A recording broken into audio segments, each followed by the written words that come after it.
Shalom peuple de Dieu, shalom peuple d'une ère d'adoration avec Jésus-Christ. Bien-aimés dans le Seigneur, aujourd'hui nos cœurs sont un peu crispés, inquiets et à cause de la situation politique de mon pays, la République démocratique du Congo. En effet, Kabila, le président actuel,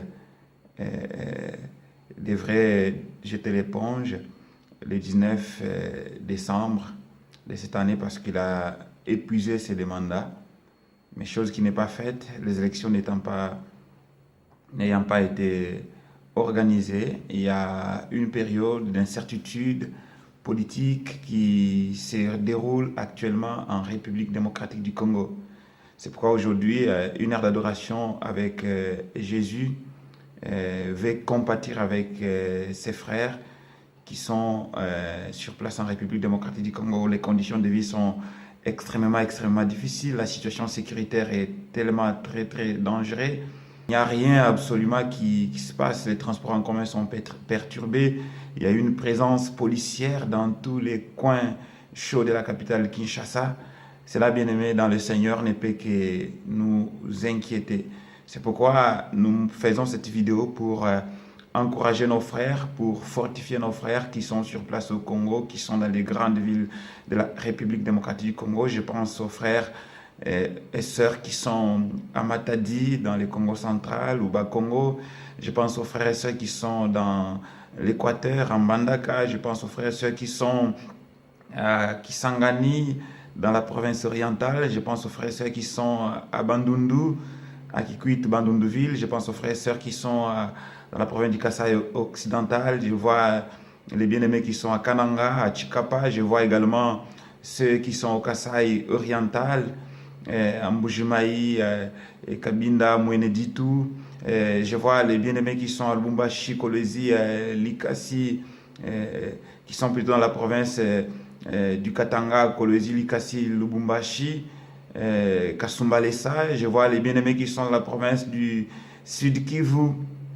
Je vois ceux qui sont à Bukavu, Nord Kivu, Goma, dans les Maniema, dans les Grands Kalima. Je vois Maniema Ville.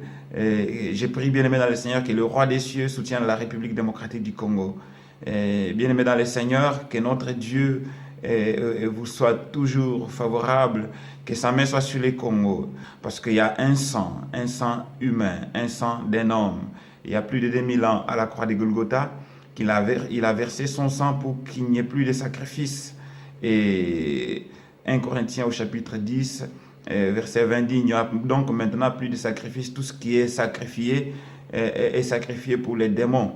Bien-aimé dans le Seigneur, je détruis tout sacrifice maléfique sur le Congo, tout sacrifice humain, car il y a un seul sang, c'est le sang de Jésus qui a déjà coulé. N'importe quel autre sang n'a plus de place. Le sang des taureaux n'a plus de place, des valeurs n'a plus de place. Car tout ce que l'on fait actuellement, le carnage humain qui se déroule actuellement en République démocratique du Congo est fait pour des démons. C'est pourquoi je me lève contre ces esprits des démons que je détruis dans le nom puissant de Jésus.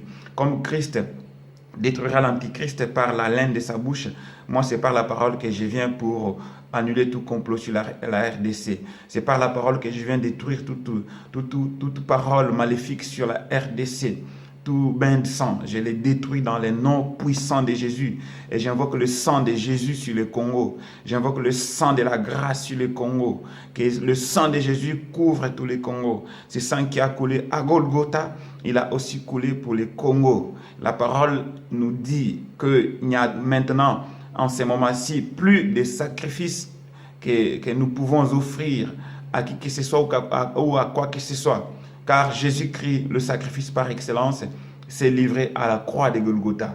C'est pourquoi, bien-aimé dans le Seigneur, là où tu es, j'aimerais que tu te joignes à moi pour que nous puissions ensemble détruire tous les autels maléfiques sur le Congo, les autels démoniaques sur le Congo. Que Christ règne dans le Congo, que sa paix s'installe dans le Congo, que Dieu touche les cœurs de ceux qui gèrent le Congo actuellement, afin qu'ils comprennent qu'ils ont mal géré le pays et qu'ils doivent les céder à d'autres, et qu'ils ne sont pas les seuls qui ont les monopoles, qui ont l'intelligence, qui ont des capacités de pouvoir gérer le Congo. Aujourd'hui, nous sommes estimés à près de 80 millions de Congolais dans le monde, que ceux qui gèrent ne pensent pas qu'il n'y a que eux qui sont capables de gérer. Aujourd'hui, notre pays est classé dernier quand tu prends sur l'échelle de pauvreté. Nous sommes quasiment les derniers. Donc, nous sommes même, et je pense que ça doit vous faire même honte de dire que nous sommes PPTE, un pays pauvre, très endetté. C'est lamentable. Vu l'immensité des richesses que regorge la RDC, le Congo, nous ne pouvons jamais être dans ces trucs-là, PPTE. C'est lamentable, c'est honteux pour nous, intellectuels congolais. Mettez-vous à table, discutez, négociez pour votre pays, afin qu'il n'y ait plus de bains de sang. Ça, je m'y opposerai jusqu'à la dernière énergie. Que notre Dieu bénisse les Congos. C'est le moment où les prophètes, le pasteur doivent s'élever afin de prier pour les Congos. C'est le moment où tout le monde doit unir ses efforts, doit s'unir comme un seul homme pour lutter à ce que l'ennemi commun de nous tous, c'est la mort, que la mort ne frappe plus les Congos. Car 8 millions de morts, c'est assez. Au Rwanda, à peine 800 000, on parle du génocide. Et partout où il y a eu des révolutions, jamais 8 millions de morts. C'est quand même assez, bien-aimés dans le Seigneur. C'est pourquoi ma prière est que nous puissions nous lever afin de barrer la route à tout désordre social, à tout désordre économique ou politique dans notre pays. Notre pays doit vivre dans la paix pour pouvoir se développer. Bien-aimé dans le Seigneur, là où tu es, porte le Congo dans ton cœur. C'est ta patrie. Mon père dans la foi, l'apôtre Léopold Mutombo Kalombo, dit les paroles suivantes, que le tout premier héritage que Dieu lègue à un homme, c'est sa patrie, c'est sa nation. Bien aimé, je pense que ce qui doit nous unir actuellement, c'est notre patrie, c'est notre nation. Évitons de nous diviser, évitons d'être en guerre contre nous-mêmes, cherchons vraiment, bien aimé dans le Seigneur, à être unis, à aimer le Congo avant toute chose. Aimons le Congo, bien aimé dans le Seigneur, comme notre patrimoine commun, comme notre bien commun que Dieu nous a laissé, car beaucoup ont leur nation, nous aussi la nation que Dieu a voulu que nous puissions être, que nous puissions habiter, c'est la République démocratique du Congo. Et je vais aussi lancer un appel à la diaspora congolaise, et c'est aussi le temps où nous devons beaucoup prier pour nos frères qui sont au Congo, pour nos frères qui sont dans les provinces, qui vivent la barbarie, les tueries, l'insécurité actuellement gangrène presque dans toutes les villes de la RDC. Vous, la diaspora congolaise, et je vous exhorte également de prier pour nos frères et sœurs, de les soumettre dans les mains du Seigneur et surtout de s'élever contre ces démons des morts, ces démons des bains de sang qui va ce que nos frères et sœurs meurent pour des causes inutiles. Bien-aimés dans le Seigneur, que la paix de Dieu soit dans la RDC, que Dieu bénisse les Congo, que Dieu bénisse les fils et filles de la RDC, que Dieu bénisse toute la classe politique et qu'il leur amène surtout à la conscience, que leur conscience travaille, qu'ils agissent en âme et conscience, et que quiconque a un complot maléfique dans la classe politique contre le Congo, qu'il soit tout simplement mis hors d'état de nuire.